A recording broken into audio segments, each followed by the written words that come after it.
Pass, Friday pre opening market எப்படி இருக்குன்னு சொல்கிறீங்களா? அமெரிக்கா பிரசிடென்ட்டும் ரெசிபோக்கல் டேக்ஸ் உலக அளவில் எல்லா நாடுமே விதிச்சதுனால நேற்று ஃபுல்லாகவே ஸ்டாக் மார்க்கெட் எல்லாமே ஹியூஜாக ஃபாலாக இருந்தது. அமெரிக்க மார்க்கெட் 3% 5% மேலே ஃபாலாக இருந்தது. காலையிலையும் அந்த ஃபால் கண்டினியூ எடுத்து இருக்குது. ஏஷியா மார்க்கெட்ல இருந்து அமெரிக்க டவ் வரைக்கும் ஹியூஜாக ஃபாலாக இருக்கு. அமெரிக்கன் எக்கானமி பார்த்தீங்கன்னா $29 ட்ரில்லியன் அளவுக்கான டெப்ட் வச்சிருக்காங்க. இந்த டெப்ட்டை கண்ட்ரோல் பண்ற விதமாகவும் அமெரிக்க டாலருக்கு எதிராக பிரிக்ஸ் நாடு கரன்சி கொண்டு வரவா நியூஸ் இருந்தங்காட்டி அதிரடியாக ட்ரம்ப் இந்த மாதிரி நடவடிக்கையில் இறங்கியிருக்காரு.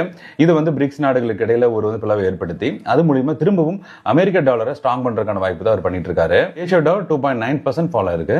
ஜப்பான் மார்க்கெட் இன்னைக்கு 2.4% ஃபால் ஆயிருக்கு. எச்எஸ் நிஃப்டி 0.3% ஃபால் ஆயிருக்கு. இன்னைக்கு சைனா மார்க்கெட்டான ஹாங்செங் இன்னைக்கு ஹாலிடே. எட்ஜஸ் பாயிண்ட் பண்றது நமக்கு ஒரு கேப் டவுன் செஷனா தெரியுது. இருந்தாலும் எம்எஸ்சி பக்கம் நம்ம ஏற்கனவே சொல்லியிருந்தோம் போத் சைட்ஸ் பையிங் வச்சிருக்காங்க. ஒரு ஹை வாலட்டில் செஷனா இருக்கும் போது 23,200 நமக்கு ஒரு பாட்டம் லெவல் ஆகும், 23,300 நமக்கு ஒரு டாப் லெவல் ஆகும் தெரியுது. மார்க்கெட் ஓப்பன் ஆனதுக்கு அப்புறம் இந்த ரெண்டு ரேஞ்சுக்குள்ள டிராவல் ஆயிட்டு அதுக்கப்புறம் செஷன் ஆக்டிவிட்டி பொறுத்து நமக்கு ஒரு அதிக ஆசிலேஷன் இருக்கிற மாதிரி தெரியுது. இந்த ட்ரெண்ட் இப்ப இருக்கிற நியூஸஸ் மட்டும்தான். மார்க்கெட் ஓப்பனா இந்த ட்ரெண்ட் கம்ப்ளீட்டா சேஞ்ச் ஆக வாய்ப்பு இருக்கலாம். ஆப்ஷன் ஸ்டார்ட் ட்ரேடர்ஸ் எம்எஸ்சி எஸ்டிஆர்ல ஃபுல் கன்ஃபர்மேஷன் பண்ணி பண்ணுங்க என்று பெர்ஃபெக்ட்டா இருக்கும்.